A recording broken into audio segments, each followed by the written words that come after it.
hospitalized in Dikelia, a British sovereign base area on Cyprus. It's part of British overseas territory that falls outside of Cypriot jurisdiction. You got moved from Cuba's Little America right into Cyprus's Little Britain. Why Dikelia?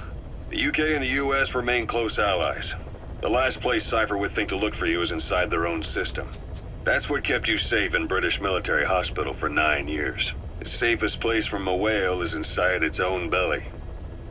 You were a regular Geppetto. Well, it wasn't Pinocchio who led me out to safety. So who was that guy? Cypher went so far as to attack British territory, burning their own ally. That's how badly they wanted you dead. He said I was in a British military hospital. But the doctor had a Greek accent. They hire locally. Easier to trust them. Dikelia is also home to Greek Cypriots, after all. What about the Turks? They haven't returned to the south. Not yet. The Cyprus dispute is still a long way from resolved. The country is just as split as it was in '74. Turkish Cypriots in the north, Greek Cypriots in the south. Between them, the Green Line, the UN established. And Dikelia sits right on top of it. It does. Part of the buffer zone between the two groups. Another reason it was the perfect place to hide you. Easy to spot any outsiders snooping around. So how do things stand? Now, last year, the Turks declared that the Turkish Republic of Northern Cyprus is an independent state, though it's only Turkey that recognizes it. In the past, the Greeks and Turks lived side by side in the same villages. There are reasons to fight. Those came from the outside. Greece, Turkey, Britain, America, they all had their own stake in pitting the two sides against each other. But once you spark something like this, it's impossible to control. Both sides build up grudges like debt, without the foresight to see that each act of revenge just fans the flames, and then it's too late for other nations to rush in with peace talks. The embers keep on smoldering. Each nation's arrogance only breeds anarchy. The world is paralyzed by this hunger for revenge. Cyprus is no different.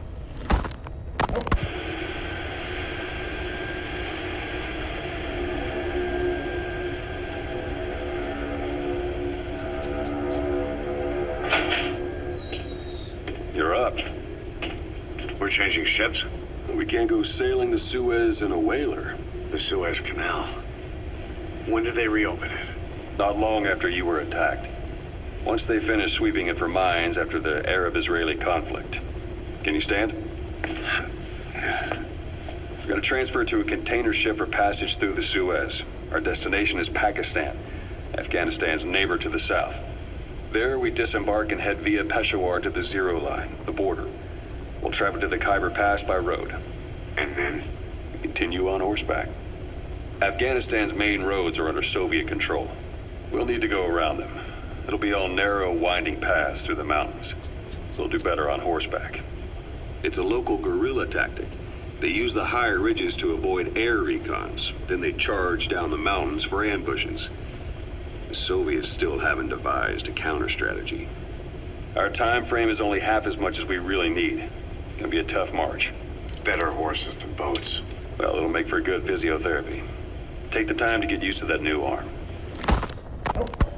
While the Soviets have indicated they are not participating in the Los Angeles Olympics, primarily because the United States has made no attempt to guarantee the safety of the Soviet Union's athletes, the United States is increasingly demonstrating the belief that the issue has nothing to do with its preparations, and in fact this is retaliation for the Western nations' boycott of the previous Moscow Olympics. That concludes today's news. That's quite some news. The Soviet Union not attending the LA Olympics? Yeah. Andropov's death has changed some things. They're calling it revenge for the Western boycott of the Moscow Olympics. Countries boycotted the Moscow Olympics? Yes. In protest of the Soviet Union's invasion of Afghanistan. Over 50 countries were absent. It's too bad I didn't get to see Yamashita's judo. When the 40th Army crossed the Amu River 4 years ago, détente went right out the window. The U.S. Congress chose not to ratify SALT II, and Reagan's hardline politics won him the presidency in a landslide. According to him, the Soviet Union's an evil empire. The Second Cold War. And there's been no end to regional conflicts and civil wars. Lebanon, the Falklands, Grenada, Iran, Iraq. The story never changes. Egypt and Israel did sign a peace treaty. But then the driving force on the Egyptian side, President Sadat, was assassinated afterward. Apparently, his actions were considered a betrayal of his fellow Arabs. Islamic extremists? Yes. Fundamentalist extremists have been responsible for some bold acts of terrorism in recent years. We've had extremist students in Iran take U.S. embassy workers hostage, and suicide bombings in Lebanon. Over 300 foreign soldiers stationed there have been killed. The countries have yet to develop an effective means of dealing with terrorism. Afraid of losing their own men, they've pulled their forces out, handing private forces a golden opportunity. Private forces? Small armies with no national affiliation, working for the highest bidder. That's right, they got the idea from you. After Mother Base went down, they began spreading to meet the soaring demand. Miller's organization is just one of many PFs now. The entire world is after you. But at the same time, it needs you too. Miller told me about what happened in the Caribbean 9 years ago. You do remember Miller. You'd formed a private army with him. An army with no allegiance to a nation. I remember, but... I see.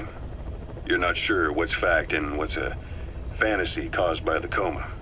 It's still all a mess, huh? All I can do is tell you the facts as they were told to me. I've gone easy on you up until now, but this is where the hard stuff begins. 1974, the year before you entered your coma. You were in Colombia, operating with a small unit of men, basically mercenaries. Miller was among them. Miller was trying to find a way to turn his and your talents into a line of work. He was looking to start a business where you would fight on behalf of others around the world, those who needed military force. But the reality was, at that time, you didn't have enough gear to equip your own men. Then Miller came across this client. It was a huge job he was offering, but you had a shot at pulling it off. You accepted it and headed into Costa Rica. The client even threw in an offshore facility in the Caribbean. The Mother Base, that would be your new base of operations. Miller sure did have a head for business. As your mission went on, your unit grew and grew. More weapons, more money. Before you knew it, you were commanding 300 men. As the organization got bigger, your military powers swelled to match. It got so the international community couldn't afford to ignore you. You were just too damn successful for your own good. You, your men, had worn out your welcome. Everyone was out for you. East, West, First World, Third. It was only a matter of time before someone took you down. And that was XOF. Officially, they're an anti-terror unit under the CIA. In reality, they're Cypher's private strike force. They lured you to Cuba using Chico, the Nicaraguan revolutionary kid, and Paz, a mole who worked for Cypher as bait. While you were gone, XOF, posing as a nuclear inspection team, stormed Mother Base. At the same time, C4 they'd placed on the strut legs went off. The whole thing went down in minutes. XOF. Kisses and hugs followed by a big F.U. All because of Miller's blind spot. A back door into Mother Base no one suspected. You remember a certain scientist. Huey was responsible for bringing the inspection team on board, giving the enemy a perfect opportunity to hit you at home. You were returning from Cuba when it happened. Mother Base came damn close to taking you with it into the Caribbean. Those of your men out on assignment returned right away. They refused to believe the wreckage in the water they found was Mother Base. But they checked the coordinates again and again, until reality finally settled in. You were supposed to die that day. That was XOF's primary objective. As far as most folks know, you did. The first doctor to see you wasn't even sure what he was looking at. Before they'd even finished operating, your men moved you to that hospital in Cyprus. There was a woman named Eva who arranged that. Rings a bell, huh? Most men in your condition would have been written off right from the start. But you survived. You went straight down to hell, and they pulled you out. Your eye wide open. Full of venom. The days of naked snake are long gone. Welcome back, Venom Snake. This world still needs you. Here, Snake, try this on. A prosthetic arm. Yeah, Miller was calling it the arm that wasn't there. The physiotherapy's going well. Your arm's bulked up enough for it to fit. There. Perfect. A little time with it, and it'll work better than the real thing. What do you think? Huh. I can still feel my real arm. Well, you better get used to this one quick. You have any pain? Every now and then. Where? My fingertips. My left fingertips. Sounds like phantom pain. Your brain still remembers your old hand. Yeah. What about your vision? Can you see okay? Yeah, at the moment. Now, the shrapnel in your skull is pressing on your optic nerve. I'm told any hard impact could have an effect on your visual cortex. Yeah. The doctor mentioned that. Your brain might process visual information incorrectly. In other words, you could have hallucinations. You might see things that aren't there, or not see things as they really are. You experience any of that? I think so. When? Right after I wake up. Colors look faded. Colors, huh? Well, that's not a major concern in and of itself, but it could mean the difference between life and death in the field. You'll need to watch out for that. I will. All right. You should continue your physio. We'll be arriving soon. It's the last chance you'll get.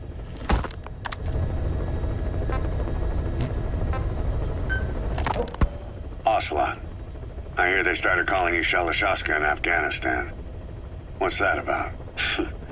You know the term Sharashka? It's slang for a suspicious, hastily thrown together organization. The word became associated with a type of forced labor facility in the Soviet Gulag system. OKB scientists and engineers who'd been convicted of crimes were sent to a Sharashka for forced R&D. The Sharashkas were supervised by Lavrenti Beria of the NKVD, the secret police, under the official name 4th Special Department. Forced research? That's not very different from what we do here. Diamond Dogs is different. Everyone here believes in you. Regardless of where they came from or why they're here, they revere you. And they're fighting because it was their choice. And if it wasn't, they'd leave? Who knows? That's our reality here, whether it's real or not. If there's another truth, I don't want to know it. All that matters is that's the concept that's taken shape in their heads. The traces of a group ideology, our superstructure, to put it in Marxist terms. All right. Go on. Right. So anyway, at some point the enemy started calling me Sharashka. This was after the war in Afghanistan broke out. While I was keeping an eye on you in that hospital, I was also heading up interrogations here. The men I broke gave up their comrades and families, everything they wanted to protect them most. No real cause for it. I just let myself get caught up in the old Russian pride. And suddenly I received the honor of becoming Special Interrogation Advisor to the forced labor camps. But the more men I interrogated, the more people saw me as just that, the interrogator. It helped cover my real objective of keeping you safe. You went that far for me? Far enough to keep you alive. I ended up being pretty well known among the Afghan guerrillas. Some of them would have seen me on the battlefield, and that's how I got the second half of the name. Shashka. It's a sword, a type of saber from the Caucasus. Russian dragoons and Cossacks carried them into battle. Now, the Russian Empire had a general by the name of Fyodor Arturovich Keller. His bravery earned him the nickname Russia's Greatest Shashka. Someone must have known about that, because somewhere along the line, Shashka got stuck on the end of Sharashka. The guerrillas were using the name amongst themselves, and by the time I got to hearing about it, pronunciation had wound up as Shalashashka. So, half Gulag, half Hero Sword. Is a perfect fit. But you see how rumors and ideas about people can get out of hand fast. Once you create a character and put it out there in public mind, it warps and twists with every baseless rumor. And before you know it, all people see are phantoms. In my case, it works out just fine. I'm plenty used to working under aliases.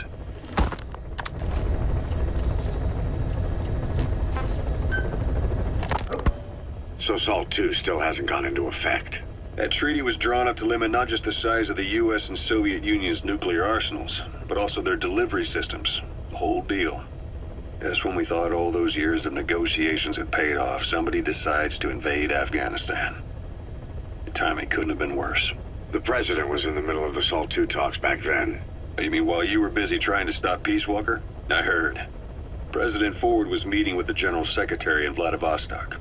In his absence, the political brass in America detected what they didn't realize was false nuclear launch data from Peace Walker, and were on the verge of ordering a retaliatory nuclear strike. Coleman's big idea? Humans are incapable of destroying themselves. Turns out he never knew what humans are capable of. If that AI, the boss, hadn't found a way to stop the fake data transmission, they probably would have gone ahead with the launch. Deterrence was revealed as the pipe dream it was. All thanks to you. And her. The U.S.-Soviet talks looked set to fall through. What happened in Nicaragua no doubt helped trigger a change of heart. But in the end... The times define the politics. When you've grabbed their tail, they turn and bite your hand. I first met you 20 years ago now. The place was Selenouyarsk in the Soviet Union. We were enemies. I was with the GRU. You were still fighting for America. 1964. Operation Snake Eater. Its objective? The assassination of the legendary soldier known as the Boss. When you returned home successful, they awarded you the title Big Boss. Your CO, Zero, sought to carry on the boss's will by covertly establishing his own organization. You knew the original members from Operation Snake Eater. From America, there was David O, or as he was to you, Major Zero. Donald Anderson, aka Sigint, Dr. Clark, who went by paramedic during the operation, and the fourth, you. From China, there was Eva, and me, Ocelot, from the Soviet Union. 6 in total. To us, government notions of friend and foe were meaningless. As were East and West, we joined forces by our will alone. Our objective was to fulfill the boss's dying wish, to make the world one. And to do it, Zero used the Philosopher's Legacy, the secret war fund you obtained during Operation Snake Eater. This organization would go on to become Cypher. I, on the other hand, was left with the problem. You only recovered half of the legacy. I had to locate the other half myself. When I found the funds, I passed them on to Zero, just as you wanted. I still trusted him in those days. We thought what he was doing was the boss's will, until he started that one project. Les enfants terribles, Zero called it. You parted ways, as did Eva, leaving only Anderson and Clark still with him. I maintained limited contact, although truth be told, we were just keeping tabs on one another. The reason was always you. After you returned to the Army and created Foxhound, you left America. For a time, even I'd lost track of you. I'd imagine Zero did too. You always were the best when it came to hide and seek. Zero created Cypher, an information network to tap into every corner of the globe. Woven together, Cypher's arteries make the world just one big organism, and that's not all. It also monitors the thorn in Zero's side. That's you, tracking your coordinates wherever you might go. The further you strayed from your roots, the larger Zero became. It's as if he was trying to close the gap between you. But before long, he disappeared from public life.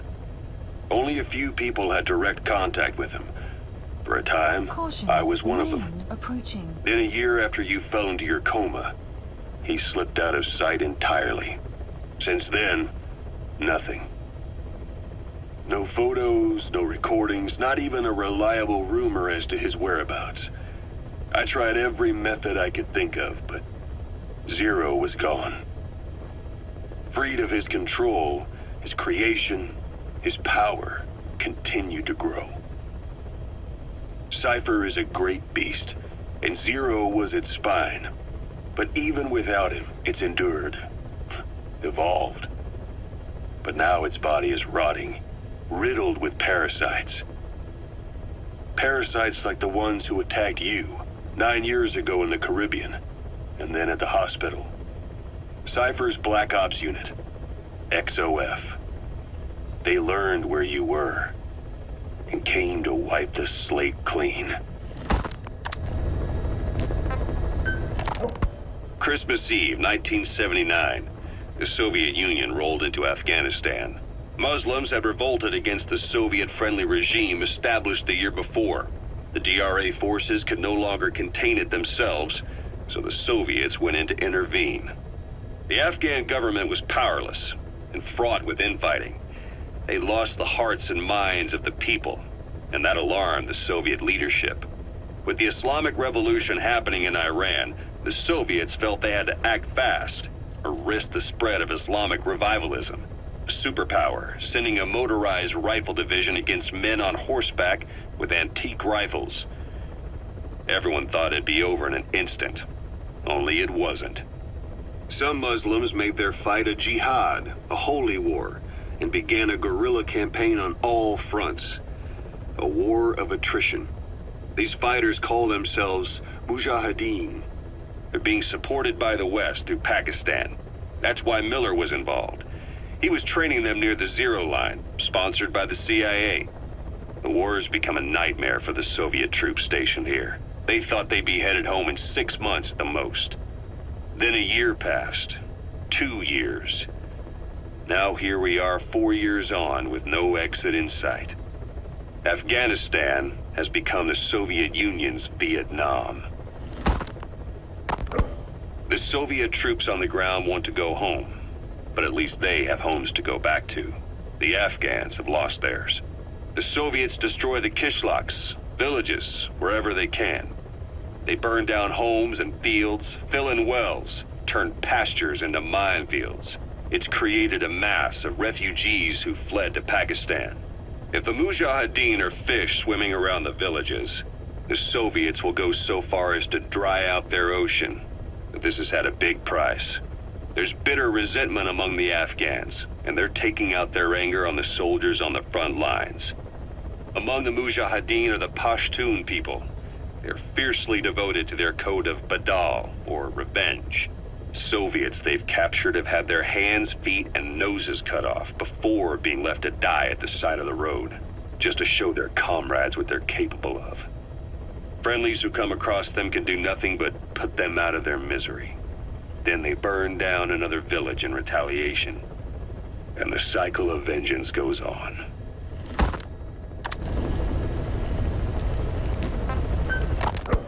This war, the Kremlin never expected to have this much trouble against the Mujahideen. Afghanistan is a tribal society. Tradition demands that its people stand up to any outsiders who set foot on their land. With the honor of their people at stake, they have everything to fight for. No matter how hard the Soviets hit them, they continue to appear out of nowhere, striking back, then vanishing again. But there's one thing even the Mujahideen fear. Every last one of them. The Soviet gunships. They're highly maneuverable and equipped with massive firepower. Plus, the underside of the fuselage is heavily armored. The Mujahideen can barely scratch them with their small arms. Anyone who hangs around gets mowed down by the gunship's heavy machine guns.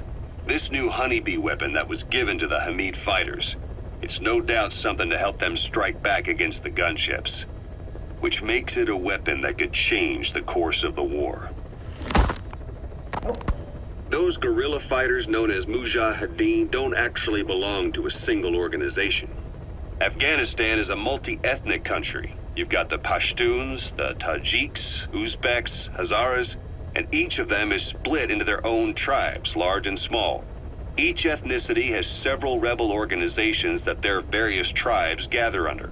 They're united under the banner of jihad, but that doesn't mean they work like a single standing army. Just look at the area around Smasi Fort. A lot of Tajiks used to live there, but they fled after the Soviets started their scorched earth campaign. With the area uninhabited, the Hamid fighters, who are Pashtun, decided to move in. The Hamids are based out of the city of Peshawar. We passed through it on the western edge of Pakistan. The Pashtun people have long lived in Afghanistan and western Pakistan. They used to travel back and forth frequently. Then Britain went and established the border that still stands today. The Hamid fighters get generous support from the Pakistani government. The government wants to use them to secure influence over Afghanistan. Their liaison with the Hamids is Inter-Services Intelligence, and behind the ISI, you have the CIA. That's probably how the honeybee ended up in the hands of the Hamid men.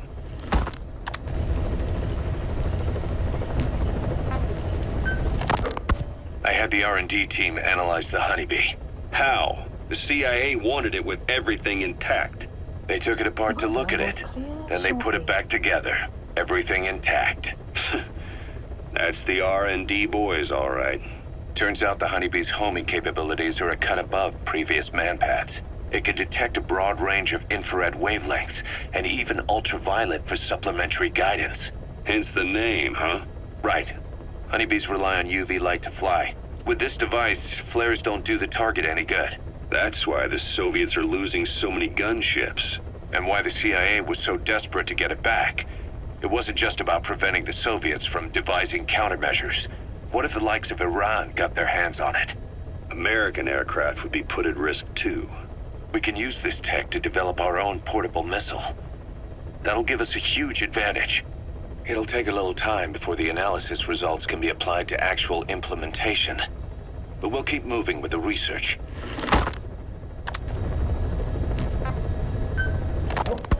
Kaz, what about the unit that attacked us in the mist? You knew something about them. That wasn't my first run-in with them. It happened right before I was captured by the Soviets. We were on the zero line that day, the Afghan side. On our way back from training the Mujahideen at a mountain camp in Kunar province. There's a lot of that work in Afghanistan. Most PFs shy away from it because it draws too much attention. But for us, that was the whole point. The job itself went great. We just had to make it back to a tribal area in Pakistan. But all of a sudden, visibility got real bad. It was no sandstorm. Our point man gave the strange report. He said he could see skulls in the mist. Skulls? The next moment, he went silent. We scrambled into formation, right before his arms and legs came raining down on us. It was always supposed to be a dangerous mission, so I had Diamond Dog's very best with me. We were calling out to each other. But one by one, their voices just went dead. Whatever happened to me, I lost consciousness before I knew it. When I came to, I was in a Soviet camp, tied to an interrogation chair. Could they be some new Spetsnaz unit? No. The ones that interrogated me were just the average rank and file. Whatever group attacked us, the way they moved was just insane. And that mist, appearing out of nowhere. The Soviets don't have tech like that. If they did, Ocelot would have heard about it. I doubt the West does either. Otherwise the folks at Langley would be sleeping a lot easier. Why'd they come after you? Wish I knew. I'm the only one who survived. Though I don't think they planned it that way. If I was their target, they wouldn't have just handed me over to the 40th Army. Whatever the case, we need to watch our step until we know who they really are. And boss, if you ever do run into them again, don't try to take them on. You just get the hell out of there. When I first started dealing with Zero, with Cypher, it was a somewhat parasitic relationship. Though, a mutually beneficial one. Cypher had no army of their own, so they wanted us. They wanted our strength. They approached me as a potential business partner. But they had other motives. Cypher coaxed us into Central America, into that US-Soviet proxy war, to fuel Mother Base's growth. Once we were big enough, they'd force us to join them. That was the plan. That's why they had Paz, still Zeke. Right. And if we refused, she would use Zeke to fire a nuke from Mother Base. The world would consider us a liability, and countries would unite to destroy us. We stopped the launch. And yet they still took us down. Through that fake inspection they orchestrated to cover up their sabotage. That power Cypher wanted. We don't have it anymore. So why are they still after you? Is it just the fear of leaving you alive? I don't know. Was Zero really... All I know is the man I knew wouldn't want this. What do you mean? We have to consider that it might not be Zero we're dealing with. We know virtually nothing about Cypher anymore. How big they've gotten, what they want, or even who they really are. The new Mother Base started out as a test drilling rig operated by a mineral resources supplier, but their project fell through. The Seychelles government was happy to hand the place over to us. It was just scrap on stilts. So with a few dummy construction companies set up as fronts, we started renovating the half-finished rig. From the outside, it looked like the project was back on rails. Kaz, you... What? I see what you're doing. Recreating the mother base we had 9 years ago. Only this time. That's right. The mother base Cypher thought they destroyed will return from the grave to kill them. We'll prove to the world that we were the victors. And if we lose again? They can't fool us the same way twice. Now our enemies are in plain sight. And when our organization gets too big, we split it across companies. Any company that draws attention gets liquidated, and its capital is back-channeled into a new company.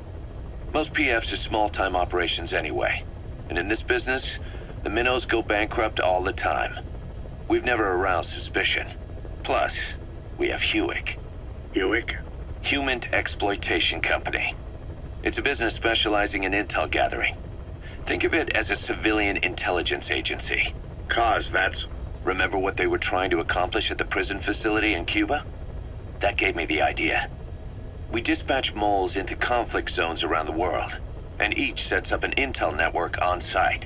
Then they stay in place to give us stable points of contact when other nations intervene in the conflicts.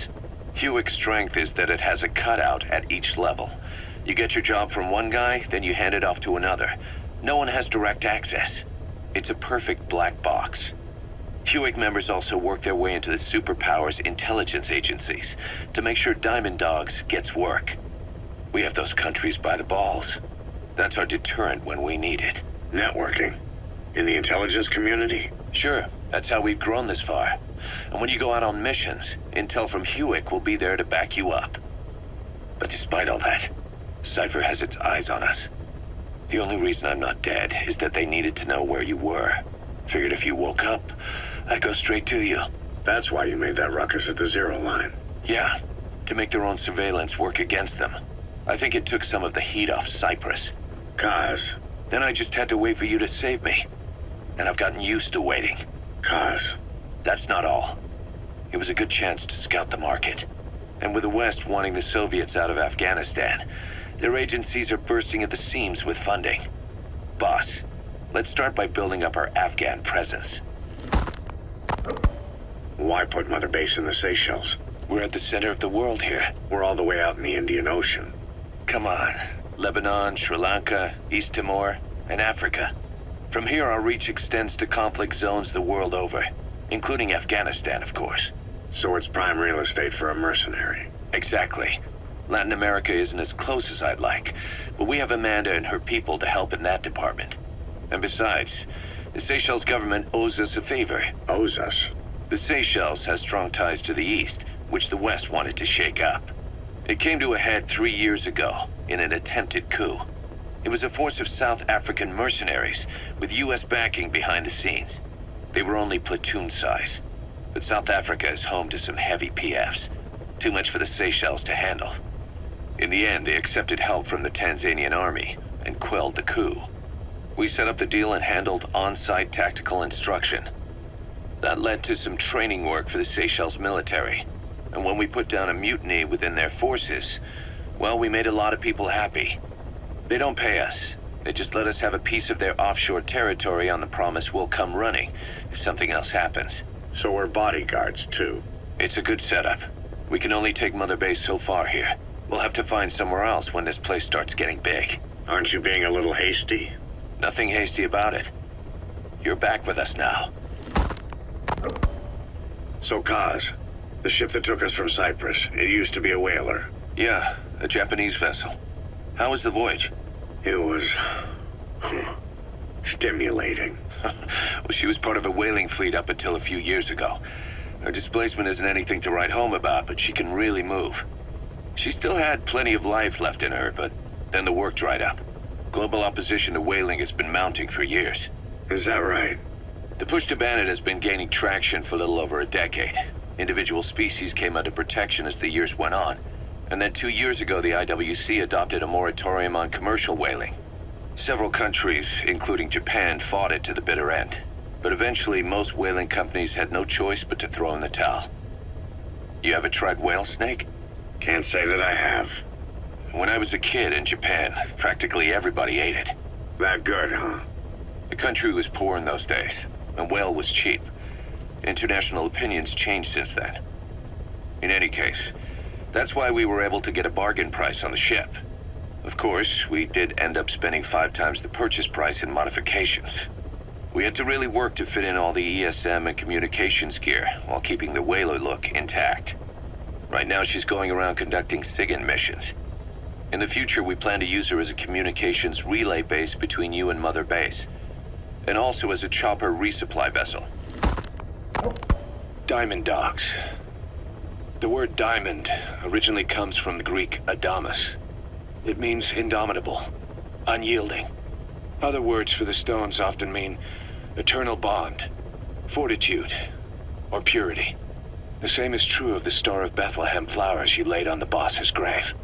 They represent innocence, as well as chastity, yielding to no man while maintaining one's virtue. In other words, staying loyal to something.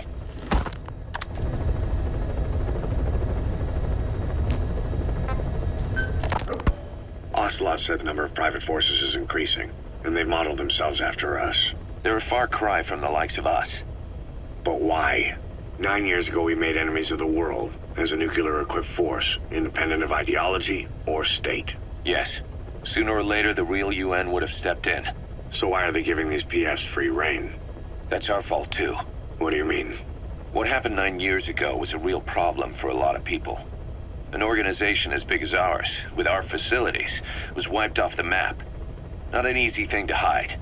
But if our existence came to light, so would the names of our clients. We had contracts all over, east and west, from superpowers to banana republics, the lot. Our clients denied all association with the likes of us. They had to make sure things didn't blow up on them. But at the same time, they missed us.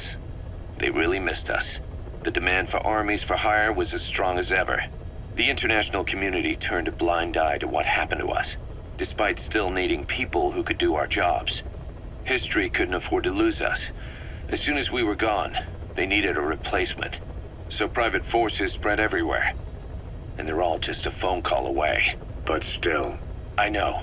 PFs are totally different from what we envisioned. Nation-states, revolutionaries, terrorists, they have a lot of clients, and Cypher is one of them. Cypher stays anonymous, but I know their work when I see it. In the eyes of those clients, the world's PFs are all just expendable pawns. The clients don't have to worry about losing their own men. Nobody knows they're involved, and PFs are cheap. In short, the world is chewing up soldiers and spitting them out. Even some of the old Mother Base's survivors are still working for PFs. Some guys created their own smaller forces. Others were taken on by emerging PFs. Everybody's gone their separate ways. But none of them are living their dream, because they're not fighting with you. Of course, I tried to headhunt as many of them as I could for diamond docks. It was all a waste of time. They said they weren't interested without you to lead them. But now you're back. And everything's gonna change. We'll unite all private forces under you, transcending nations and economies. What is a nation? Just a patch of dirt. The bonds among us will surpass nations, and that's what'll put the world under our control. We'll establish a new kind of country, redefine the very concept of it. Even Cypher will be below us, an extraterritorial federation of military nations. The United States of Force. Once word of Big Boss's return starts traveling, that'll be our true deterrent against Cypher. In other words, no one will dare to come gunning for you. How do you figure? Cypher lacks a large-scale fighting force. PFs are the perfect tool for them. But those PFs revere you, the legendary Big Boss. If Cypher killed you now, they wouldn't take it lying down. Maybe they'd even go looking for revenge, but they definitely wouldn't keep doing Cypher's dirty work, even if it put their lives at stake. That's why it's no longer a benefit to Cypher to get rid of you. The very fact that you're alive is our greatest defense against Cypher. Nice to know. It'll buy us some time while we get back to full strength. Just keep in mind that what I'm saying is generalizing a lot. In practice, the PFs around the world don't know your face. Just declaring that you're Big Boss won't be enough to convince them. And if they see you as an enemy, they'll come at you with everything they've got. Some hero. That's why you need to bring them back to Mother Base. Show them on your terms that you really are the one and only big boss. Once you've proven that, they won't hesitate to join us.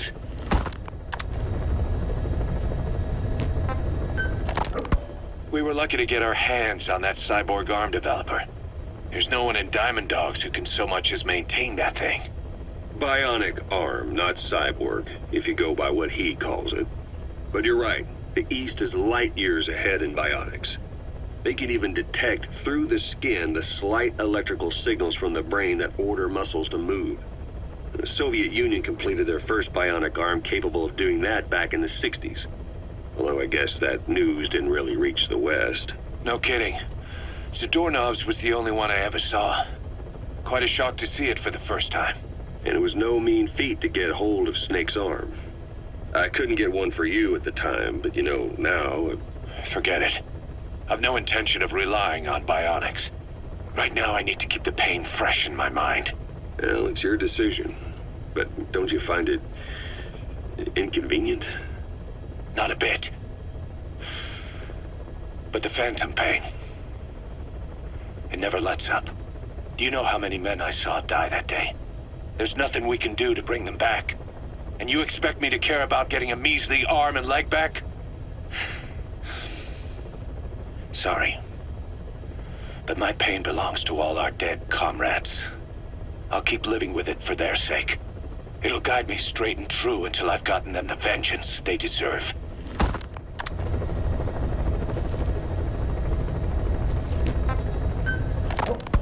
Diamond Dog's intel team specializes in information gathering, mainly HUMINT and SIGINT. They plant scouts and moles in the field. These operatives will blend into the local populace and work under the guise of a resident, or disguise themselves as travelers and ask around for information. They observe targets using various hidden bugs, cameras, and transmitters, and by tapping their satellite and phone communications. Analyzing all this information creates a clear picture of how wars and the PFs fighting them are changing. This data can also be used for threat assessment when deciding whether to accept contracts from certain clients. And during missions, the intel team keeps track of target locations and produces FOM predictions, reporting mission-critical information based on real-time remote observation of changes in the AO. What you hear from us over the radio is based on how we interpret the data gathered at the command platform. However, intel team operatives go unarmed in almost all situations to avoid revealing themselves to the enemy. Some will carry a knife, but most have nothing at all. As such, don't expect them to help you take on heavily armed adversaries like PF soldiers. Think of them as entirely passive in the hot zone. Plus, they use all manner of techniques to remain inconspicuous in the field. If you ever spot one, you'll have some serious explaining to do. So remember, their specialty is espionage. They may not be of use in a firefight, but when it comes to intel, they're pros.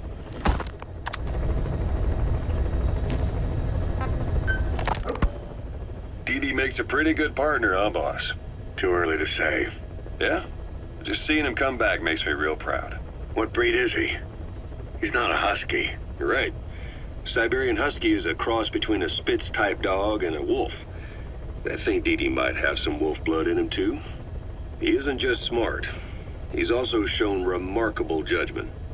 If he doesn't do what you want him to, he's just doing what he thinks is right in the situation. And he's steady under fire. Remember, he's no lapdog. But learn his strengths, and you'll understand each other soon enough. You'll make one hell of a team. Ocelot. Why'd you take it upon yourself to train him? Why? Yeah. When's the last time you heard a wildcat raising a dog? I have an eye for him. I knew at first glance he'd make the right partner for you. Huh. And I figured it was about time he got out into the world. So you passed him off on me? There, you see? I knew you liked him. I don't know about that yet. I still think he's trying to figure me out, too. I'll spend some more time with him. You'll see how helpful he can be. What about you? I prefer to work alone. Ocelots don't hunt in packs. Yeah, something like that. Anyway, I'm glad you like him. DD's really taken to you, too. And to going on your walks. Don't be shy about taking him with you in the future. I'll think about it.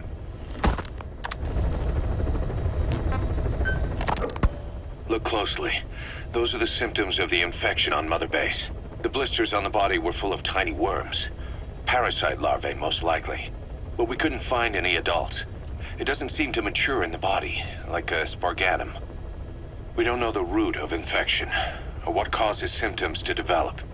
The infection rate, along with the number of dead, are both on the rise. If we don't find the cause, and soon... Boss, do you remember seeing these symptoms before? The bodies floating around in the oil facility, the bedridden test subjects at the Devil's House? This epidemic looks just like what we've seen on our hunt for Cypher. It could be a counterplay by Skullface. That's insane. You mean they weaponize parasites? Parasites as weapons. That definitely falls under the Biological Weapons Convention. But it's something the world would never see coming. And no one's ever developed a vaccine for parasites. So this is the weapon of mass destruction Cypher was working on in Africa? It may be. But if it is, how do the Yellow Cake and Walker Gears fit in? There must be something bigger we're not seeing. Anyway, our priority now is to prevent more casualties. The medical team is studying the infection, but we can't treat anyone until we know the root cause. All we can do right now is halt the spread of infection.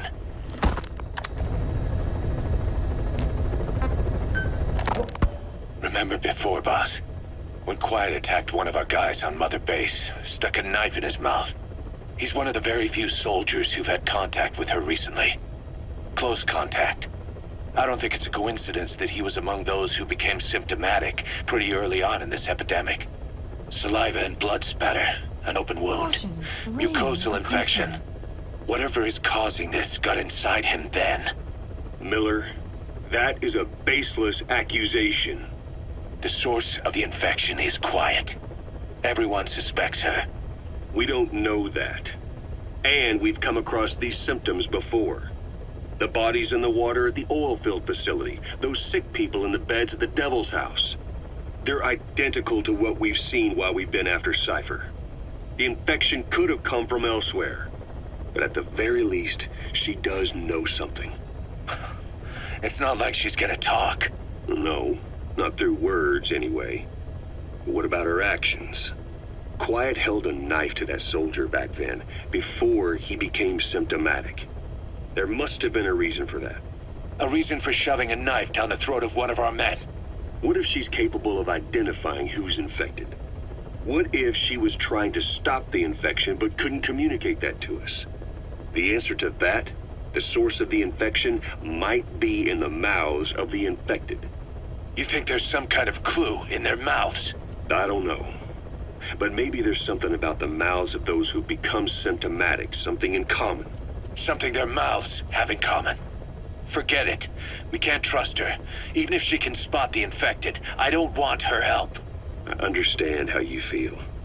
But this is something to go on. Can't you see it's just like I said? Bringing her here was a big mistake. Quiet is gonna be the end of us. Stand down. You've got zero proof. Try to keep an open mind on this, boss. There has to be a way to identify who's infected.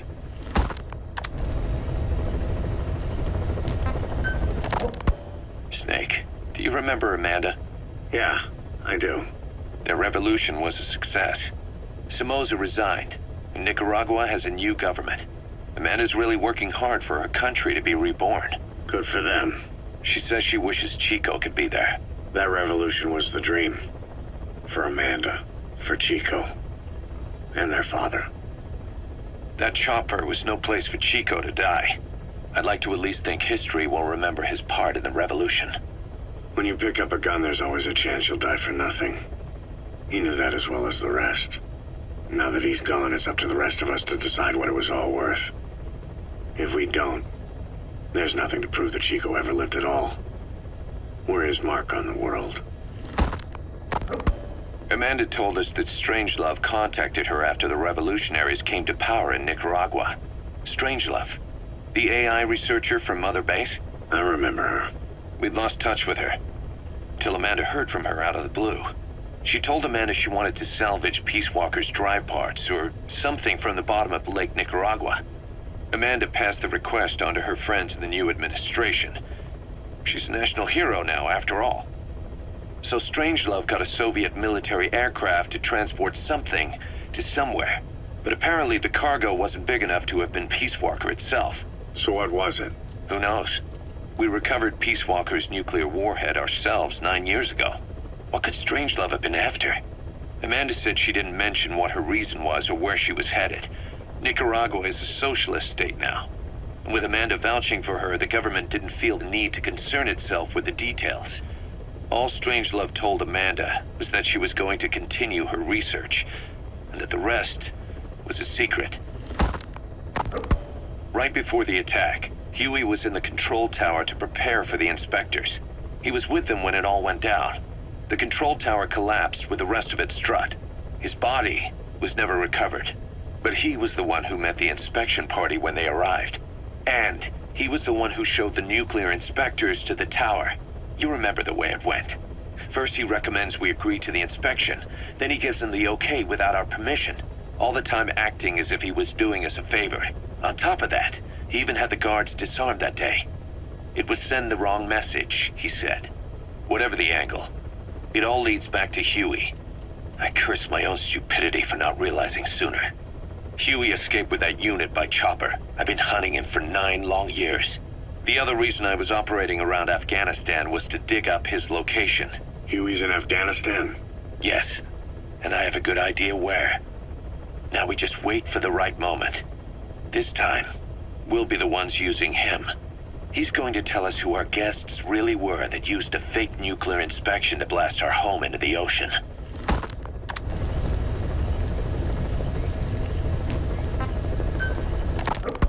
A sniper known as Quiet is lurking in the Afghan wilderness. This Quiet has performed a string of hits on Soviet officers. The attacks always occur in the same area, but sweeps of the area turn up no traces whatsoever. They've even posted guards, but they never spot a thing. And then before you know it, another body's lying on the ground. You ever heard of someone who operates like that? No matter how still and silent a person tries to be, they always create some kind of ripple. Be it breathing, a heartbeat, eating, excreting, body temperature, sweat. If this sniper can really vanish completely, that's just not human. I guess Quiet is the right name. But what is Quiet's objective? The local guerrillas wouldn't use this kind of tactic. I just can't see them hiring some superhuman mercenary. And the Soviet officers who've been killed, well, they were all opposed to or skeptical of the secret weapons development being conducted in the area. Sure, they were a problem for those supporting it, but the Soviets have nothing to gain by killing them. So we have an assassin with superhuman combat skills who isn't working for the guerrillas or the Soviets. Miller has a theory that this sniper is a hitman for Cypher. He thinks it's time we silence Quiet for good. But I'm against the lethal treatment. I say we bring the sniper back alive and break that silence. Because even if this Quiet doesn't say a word, there's still plenty we can learn. Just remember this, boss. If our hunch is right, you'll be on this sniper's hit list too. If things seem a little too quiet when you're in the field, watch out. Quiet's out there somewhere. And if possible, this is one sniper I want back here breathing.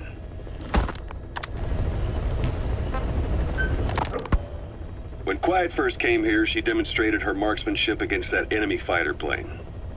It showed she was much more than your everyday crack shot. Hitting a moving target from 600 meters is a challenge, but it's possible with the right training and equipment. But shooting down that missile, that's a world apart from taking out a soldier on patrol. The chopper and the missile were in motion, meaning different vectors at high velocity in three-dimensional space, and she shot an unguided bullet that had to fight air resistance and gravity.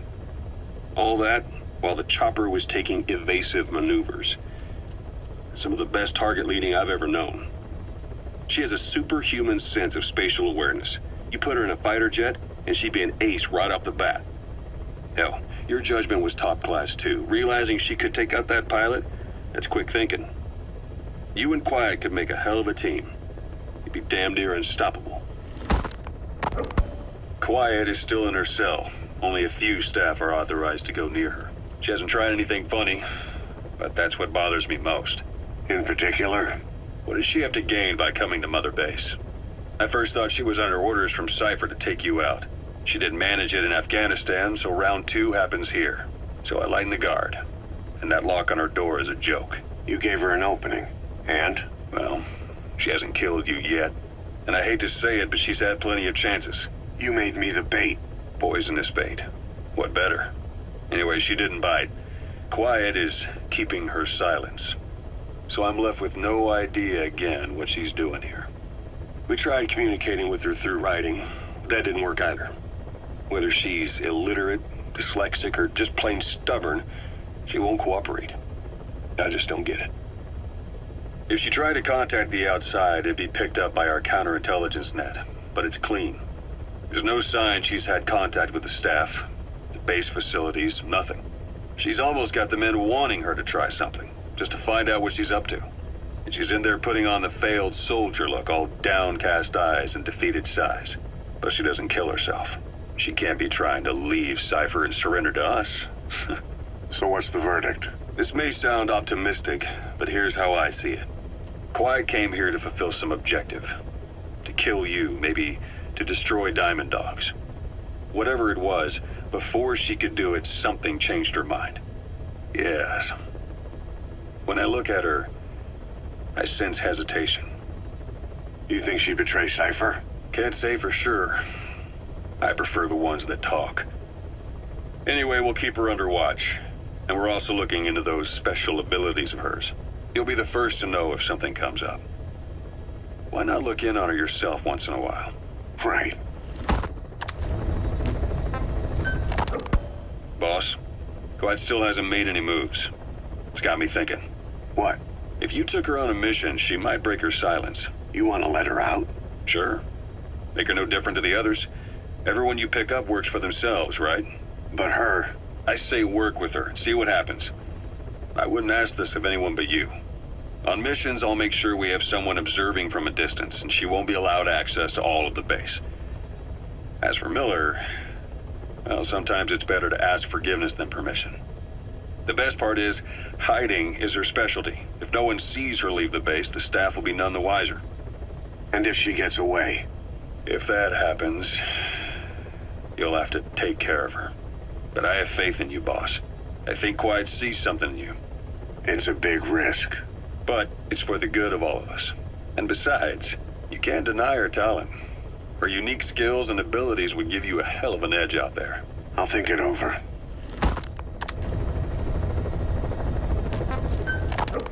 How long are we gonna keep that woman here? You mean Quiet? My personal feelings aside, she's putting everybody on edge. You should hear the stories. I got sick from just standing guard at her cell. I won't stand on the same platform as that witch. She hit me for no reason. What is this, a private army or a kindergarten? The thing is, they're all serious. They're faced with something they don't understand, and a kind of mass hysteria's broken out. I've gotten wind of countless plots to take her out. There are no grounds for this suspicion whatsoever. Put yourself in her shoes, assuming they see her as a prisoner here. No, even more so, if they do, she deserves to be treated humanely. I always thought our men were a bit more noble-minded, but... Look, I understand this is a stressful line of work, but to make her the scapegoat... You've got it wrong. Quiet? She's with Cypher. We have men that lost their buddies to her organization. You could say that about more than just her. Plenty of the men used to fight for another side, but they've all put that aside to work for the boss. Cypher is different. And if you ask me, the boss is the biggest problem. Why is he protecting her? Some of the guys are starting to suspect him of... I don't agree with keeping her here either. So what's your move? Throw her out? Kill her? She's our ticket to Cypher, and her physical abilities are outstanding. We could use someone like her. Don't make me sick. Her marksmanship, speed, stealth capabilities for a start. Then, there are the other things we've learned. Quiet appears to be able to use both eyes as master eyes simultaneously. That lets her track targets of different focal lengths at once. While looking through the scope with one eye, she can look for new targets with the other. That's why she doesn't need a spotter. She can operate alone, no matter the circumstances. See, I told you she's a freak. No one would be able to control her. No, there's one person who could. Hey, you trying to get the boss killed? Well, why don't we talk to him? See if he's willing to take her along. I don't like this. It's his decision to make. The two of them might even make a good team. You can't touch this. You can't touch this. You can't touch this. You can't touch this.